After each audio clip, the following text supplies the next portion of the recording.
Hey, everybody, welcome back.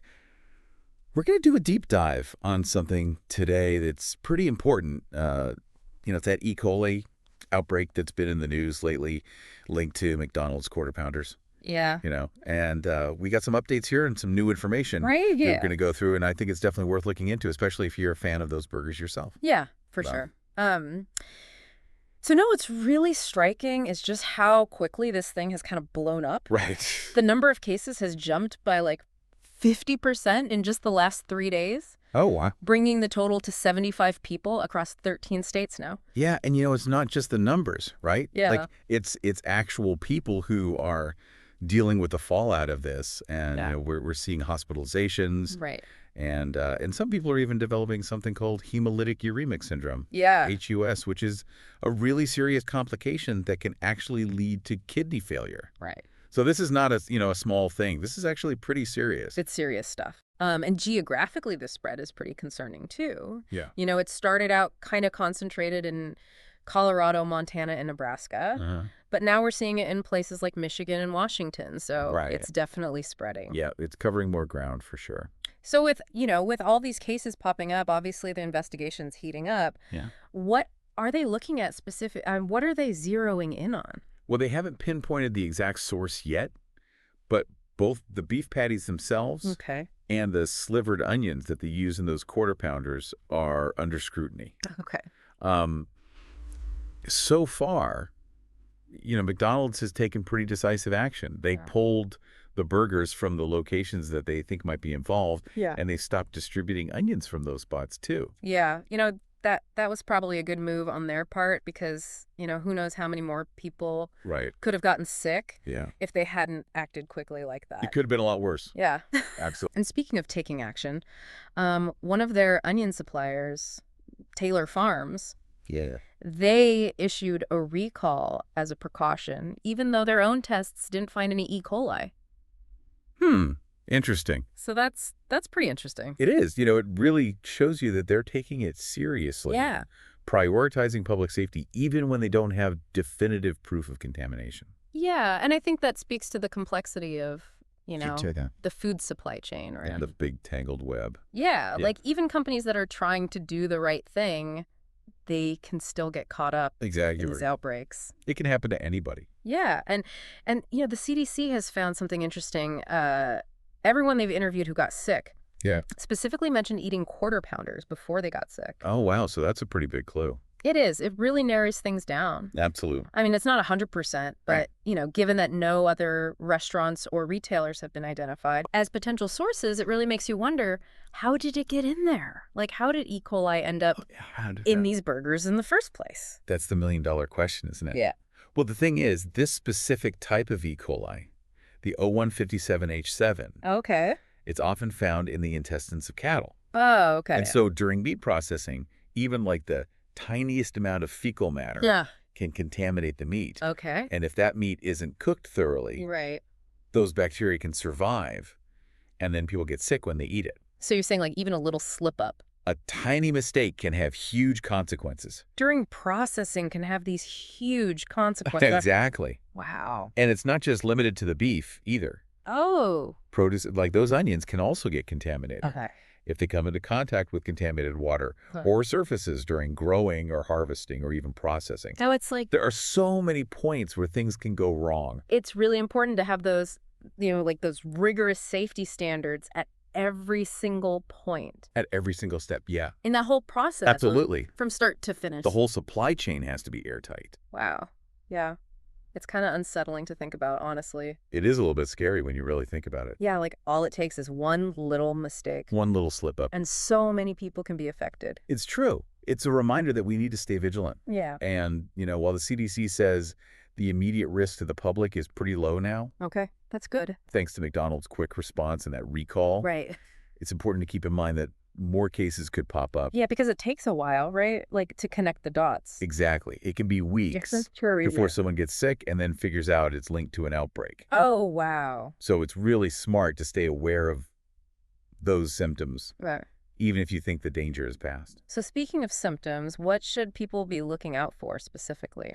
Well, with this E. coli, Yeah. the O157 patient, the most common things are stomach cramps, diarrhea, which can often be bloody, Yeah. and vomiting. Oh, man, that sounds awful. Yeah, it's not fun. Not fun at all. And if you start experiencing any severe symptoms like a high fever, Okay. persistent diarrhea, bloody stools, excessive vomiting, or any signs of dehydration, Right. it's really important to get medical attention right away. Yeah, absolutely. Early intervention is key.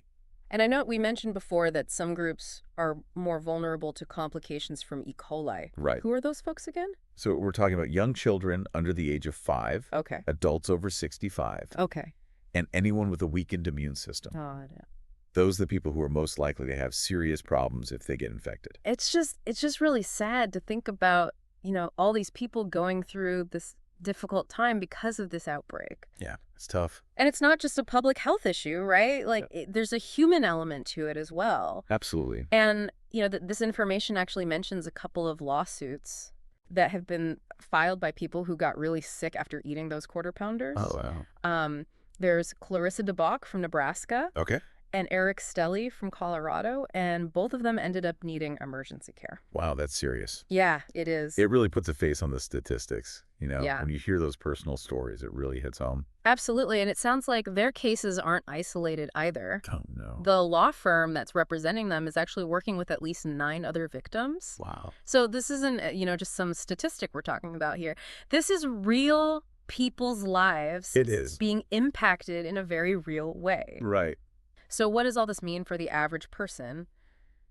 For us burger lovers out there, Yeah. it's hard not to feel a little uneasy after hearing all this. I get that it's definitely unsettling. I think it's a reminder to stay informed, pay attention to food safety recalls, Yeah. and be really careful about how you handle your own food, especially raw meat. And just, keep those symptoms of a E. coli infection in the back of your mind.